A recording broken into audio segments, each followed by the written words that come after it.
Now, the Minioncast, the podcast of science fiction author T.S. Hoddle. And now, here's T.S. Hoddle. Hey, welcome back to the Minioncast after our well-deserved 6-week hiatus. Yeah, 5 episodes in, and he's taking a 6-week vacation. Actually, what happened was life happened. So, as you can see, I'm still struggling with lighting and so on. Let me see if I can bring myself to you in more glorious lighting here. If you crank up the lights to blinding intensity. Okay, you see the ring light in my eyes, in my glasses. I'm actually having to stare at this thing while I'm recording, so somehow I can barely see you. I was originally going to do this on StreamYard. I have the very basic platform, and I probably need to get with... probably go on and check the YouTube videos out to make sure I know how to do that. But the basic is geared towards bringing you live, which I am not quite ready to do yet. So maybe that's for the better, because I don't really know how to queue up my my intro and my outro. So what you're going to be seeing when this finally airs is the really grainy thumbnail sketch that I shot earlier. I'll probably have somebody reshoot that at a later date for the next ones. Last podcast, I promised I was going to read a novel by somebody else, and I want to do that for the next few podcasts, where I alternate my own and other people's work. But at the moment, like I said, life happened. I did have one lined up, but I do need to get with that author and his publisher, and I happen to know both of them fairly well, so I should be able to do that. And also, I was going to read from No Marigolds in the Promised Land for the follow-up video. I was going to alternate, somebody else is my own, somebody else is my own. There are 2 authors I definitely want to do. And once I get that rolling, you'll get about 4 weeks right there, because they'll do the 2 authors I have in mind at the moment. One's a bookstore owner. One is a gentleman that's on one of the writers groups I'm on. And the other 2 will be No Marigolds. And then the topic of tonight's fantastic broadcast. This is actually on Wednesday evening. You're probably going to see this on Thursday or Friday. I'll probably set this up for Friday. Just so I have time to edit it and make sure everything looks good or looks acceptably amateurish. We're still new. The other topic is Children of Amargosa with Gimme Shelter. And that's what I wanted to talk to you about tonight. I am re-releasing the Amargosa trilogy with expanded editions. My plan is late next year to do a box set of all 3. And already I'm discovering some things that I really don't like about Amazon. Well, everybody's discovered things they don't like about Amazon. And yet I dutifully pay my Amazon Prime fee every month because I like getting my stuff the next day. Some of this is stuff I need, and some of this is stuff I think I need. This will be in the thumbnail. This lovely coffee mug. My original intention was to StreamYard this with this thing full of hot chocolate. Going, smells like dysentery, I saw that this was an impulse buy. My wife and I were at a local festival up in Waynesville, and it was not the Renaissance Festival, which goes on every year, but it's in and of itself is huge. This was a sauerkraut festival in Waynesville, Ohio, which is basically 4 booths selling some kind of sauerkraut dish and bunch of shops. And even though I was there, I bought this ring. I thought, you know what? Keith Richards is one of my heroes, and he has a skull ring, and now I have a skull ring too. And the short little dumpling downstairs that I married, she's my lady rock and roll. Okay, yeah, I know what the title of that song is and what the lyrics are, but, you know, she's little and she's my rock and roll, even though she's in the country music. All right. Anyway, Keith's my hero. He doesn't do country. Anyway, before I get off on a wild tangent.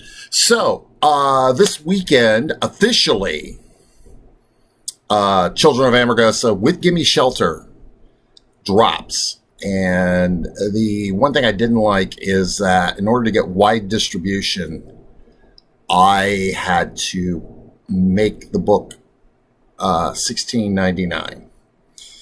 And my problem with that is that then there is a bookstore, the Tom bookstore that I've been dealing with lately. They like to sell their local authors at $12.99, $13.99, things like that. I think they have royal orders if they ever get the display up for it. Yes, Jeremy, I'm talking to you. Jeremy, J.M. Clark has a really good series out called New Kings of Tomorrow, Tomorrow's Wrath, and Tomorrow's End. I've already read one, which is excellent. I'm going to read the other two here in a few weeks. Yeah, my reading list is already stacked for 2023. Never mind 2022. But anyway, so I think what I'm probably going to do is when I do the box set is I'm not going to do KDP Select, which lets me do those 99-cent sales and all that. I have to manually go in there and lower the price and then raise it again. I can't do the promotional sales, the Kindle Countdown sales. I can't sell it for free. But if I get on Draft to Digital, they have an excellent paperback program. Their paperbacks are just so much better. They hold together better. I am considering taking the Jim Winter books back from their current publisher and doing that. And Jonathan, don't panic because I haven't made a decision on that. And, you know, I'd like you to get some sales off the holiday follow-up. So, you know, if Down and Out and I can figure out how to market Jim Winter a little better this time, I do think not dropping in during Thanksgiving is going to help big time. Plus, it might actually get a review by the Thriller Writers of America. Anyway, again, I digress. So Children of Amargosa. So for those of you not familiar with my work and my series, I mean, and those of you who read the Suicide Arc, okay, if you've read Suicide Arc, you've run into these characters before. There's, of course, obviously Suicide is the major central character of that arc. And you have JT, who is essentially her surrogate son. You have other characters. There's Davra. There's Mitsuko. Mitsuko has been huge in the first three novels. She's actually huge in one coming up. And hopefully next episode I can show you the cover for the next Suicide Arc novel, which will feature Eric Iwano.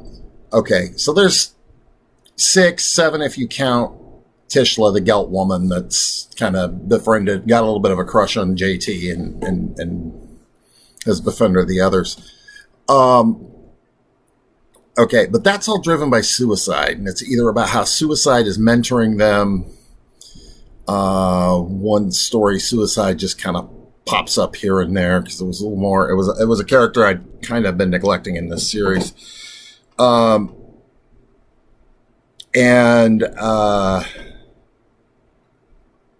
There's 3 Suicide novels, and then there's like one each of the 6 main characters. Tishla is kind of featured big time in the second Suicide novel, so it's kind of a Tishla Suicide novel, but it's mainly Suicide. And anyway, so that's the Suicide Arc. The Amargosa trilogy goes back, and in fact, I was going to be done with these characters after the or the Amargosa trilogy. God, I don't know what I'm saying tonight. And the issue with that was that a certain writer, said, hey, if you can spin up content fast, my publisher might be interested. Publisher was not interested because I wrote 9, not 3. Yeah. There's probably more going on there, but I know that was a big reason that, because I remember hearing one of the guys that runs that company going, yeah, we want trilogies. We don't really want these big long ones because people want quick resolution. And when the third one comes out, then they start buying the books. I wrote 9. But I was going to stop with Amargosa because I was tired of writing the side novellas, which are all going to get combined into either one volume or they're going to get combined into 2 of the early ones are going to get rolled into later ones and become their own novels. But there's Children of Amargosa, and this is JT, the spoiled rich kid who was stranded for 3 months by his parents on a farming colony. And he's falling in love with the farmer's daughter, and they have a moment. And under Martian law, they're legally adults, and they do legally adult things. And Davra Andraste. So, Gimme Shelter is the backstory on JT, which originally was the first 10 chapters. So at the end of that, there's this huge explosion in the sky. And that's the end of Gimme Shelter. So at the beginning of Children of Amargosa, the first person you see is actually Davra Andraste. And she gets thrown into a life pod, shot out of it. The station explodes. She's screaming because her father just was vaporized right before her very eyes. And she falls to the surface. She meets 3 of the other characters that carry the series, Eric and Duffy and Ellie Nardino. And this is the story of them dealing with this alien invasion by a species called the Gelt. And things happen like JT and his girlfriend get married, and 24 hours later, tragedy strikes. I'm spoiling it, but I'm not going to spoil it too badly for you. I do have a sister-in-law who is giving me crap over that scene. Sorry, Cindy, that's not being changed at all. Deal with it. Yeah, I kill my characters. So that's Children of Amargosa, and they all meet suicide, and she kind of takes them all under her wing and gets them to safety, but also trains them how to fight, because childhood, the sky has exploded and childhood has ended, and these gray-skinned beings are all over the planet, killing humans and taking over the farms and taking over the cities. Largely, the cities are blowing up, but you don't know who's doing it. Is it you? Is it me?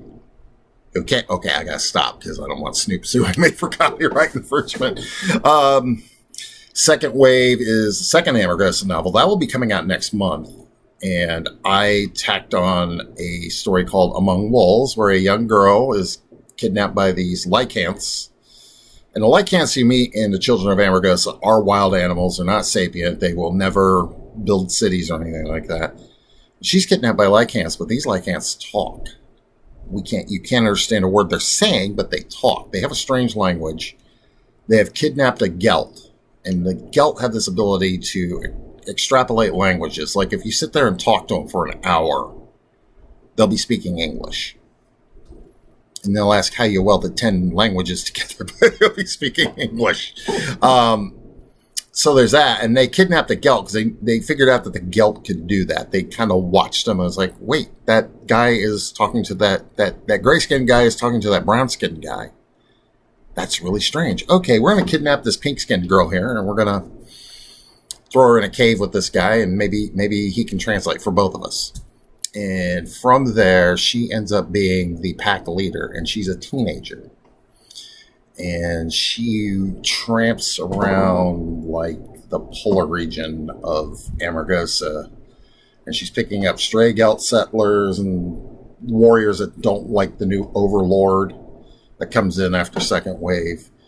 And by the end of the story, they're like, we're going to burn the city of Deming to the ground. Deming is one of only 3 cities that are intact. And the one is so far south, nobody cares. Not even the humans. The humans who live there do. So that's Among Wolves. Second Wave itself is our meddling kids, as I like to call them, JT and Davra and Eric, disobey orders, and they join Ellie and Duffy, along with on Suicide's mission to go find a downed starship. Hilarity ensues. Let's see. Davor gets taken prisoner. Ellie is apparently eaten by wild animals. I mean, not in sight of anybody, but, you hear her scream and then she's, vanishes without a trace. Or does she? This is like Star Trek. And so there's that. And they pick up a Gelt prisoner that they dub Trixie. And unfortunately, Trixie is a very filthy name in the mother tongue, which is what the Gelt who are coming to Amargosa speak. And it turns out it's a familiar character from one of the side novellas. And that's interesting. And she gets them by the end of the story. And I will tell you this because I do want to frame Second Wave. It's a breaking of the fellowship story. It's like, okay, we lose one person. Another person is taken prisoner. One gets left behind. And the other two, Suicide takes the other two with the Gelt woman to this planet called Hanar, where there are humans, there are Gelt, there are other species. Basically just told the realm, they raised the middle finger and told the Sovereign he was number one. And the Sovereign was cool with it. So Storming Amargosa is the story of how all this is coming together and they're going to liberate Amargosa. And it's not just humans doing it. It's not even just disgruntled Gelt doing it, saying, you know what? We love what you've done with the place. How about we join with you? We'll just go build farms off on our own once these idiots are out of here. But there's another intelligence on Amargosa. And so that's the Amargosa trilogy. And I thought, okay, I'm done with this. Oh, now Suicide Run 2 years later, and we're back into the fray. They're dealing with babies left on doorsteps and a woman being kidnapped to be carved up for genetic samples because the person doing it is sick. JT joins the Compact Navy and has a ship blown up out from under him and has one ship blown out from under him and a second one. And the guy who was his crew member just got promoted to king of his homeworld. And JT was like, it was going to be a milk run. It's like, okay, you get this person, go to the ship, which promptly blows up, and take him home and await orders. And, and Mitsuko is from there. So Mitsuko is huge in this story. And Suicide actually doesn't show up until about midway through because, mommy's got to come and bail him out. And then we have Royal Orders. I've talked ad nauseum about Royal Orders. So that's the Suicide arc so far. The next one's called Another Way to Die. And if that sounds familiar, that's the theme song. That's also the title of the theme song to Quantum of Solace. And why did I pick that? Because Another Way to Die is James Bond in space. So anyway, I will be doing, if you follow the Hollows Minions group on Facebook or my Twitter feed at TS Hoddle, I will be posting the new cover. Well, I actually have posted the new cover, and I'll post it again because I can't stop promoting myself. There again, because this weekend is the launch event. Well, this is the launch. I'm not going to do a full-blown launch event here. I want to kind of rethink how I do those because sometimes they work, sometimes they don't.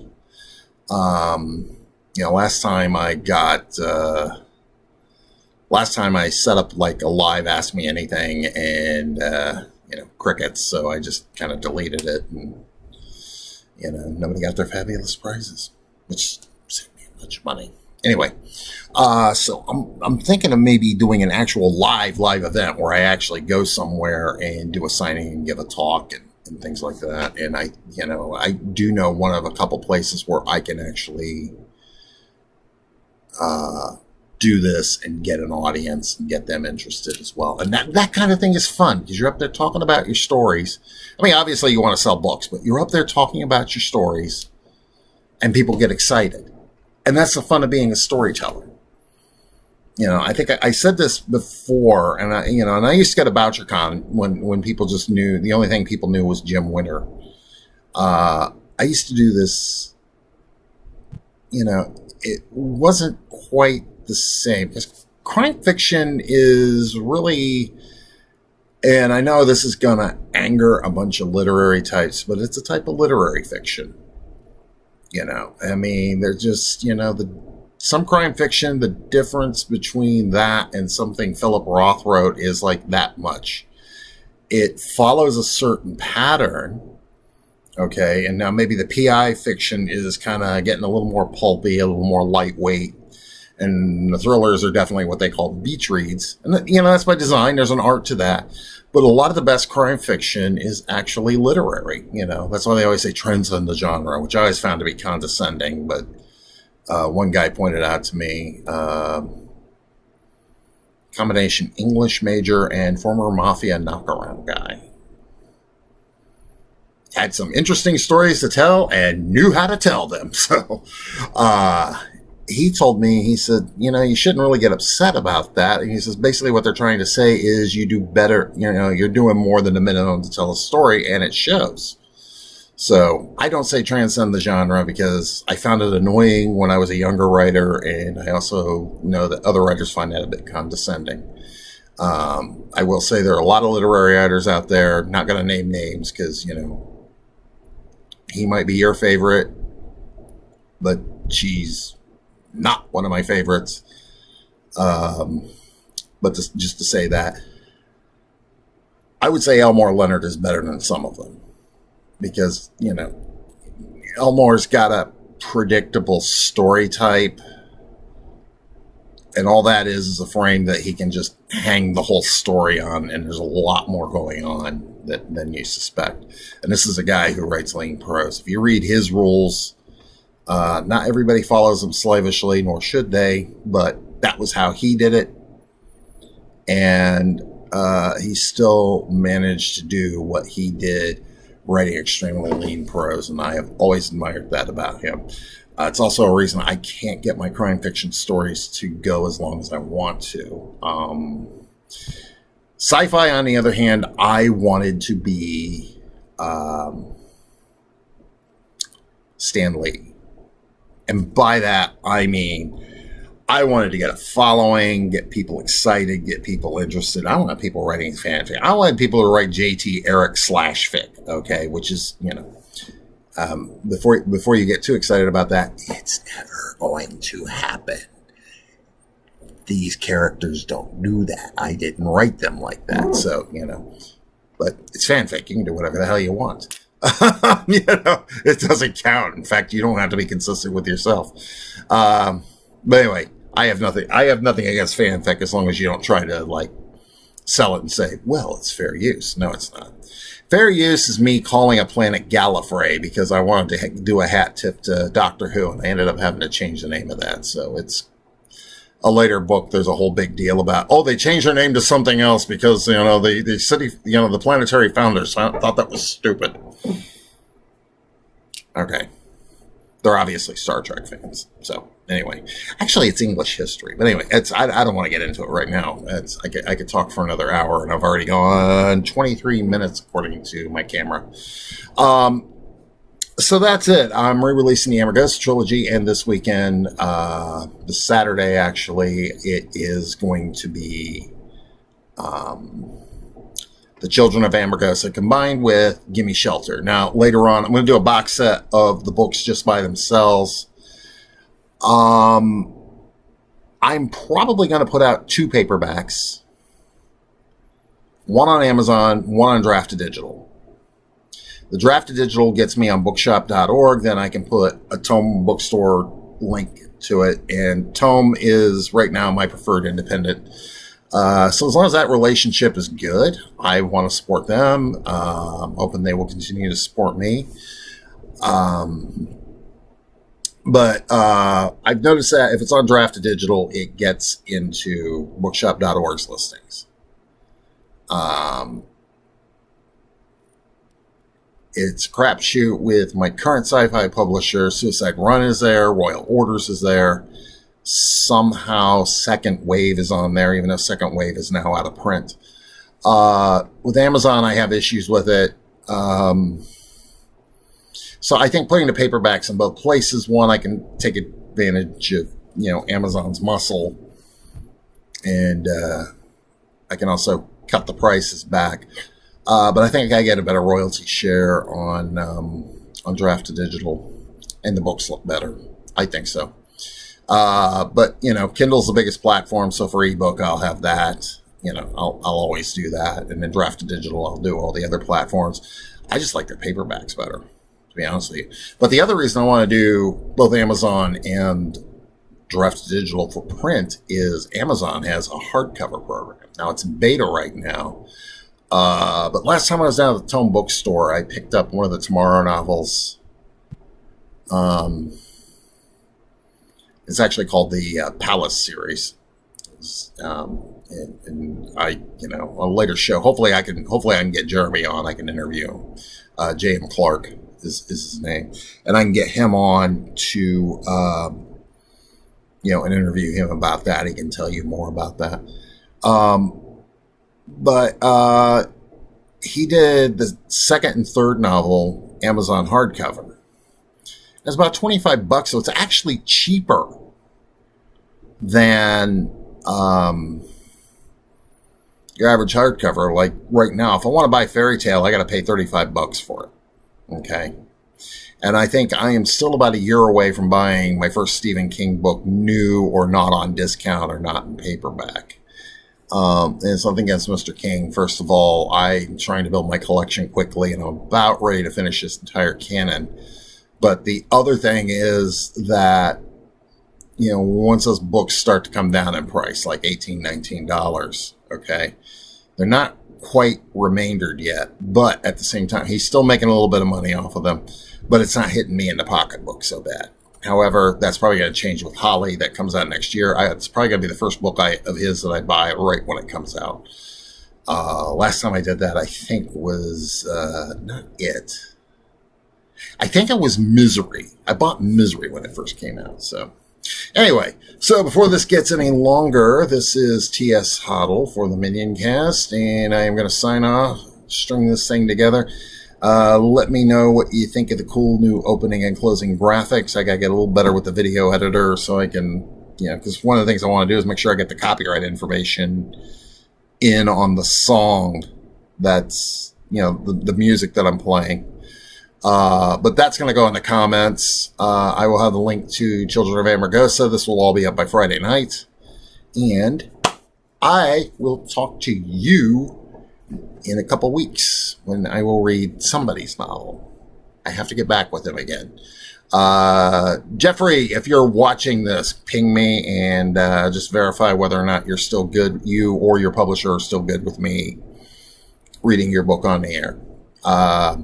Anyway, so now you know his name is Jeff. Anyway, so this is it. This is the Minioncast. Peace out. You've been listening to the Minioncast with T.S. Hoddle. Copyright 2022 T.S. Hoddle. We'll see you next time on the Minioncast.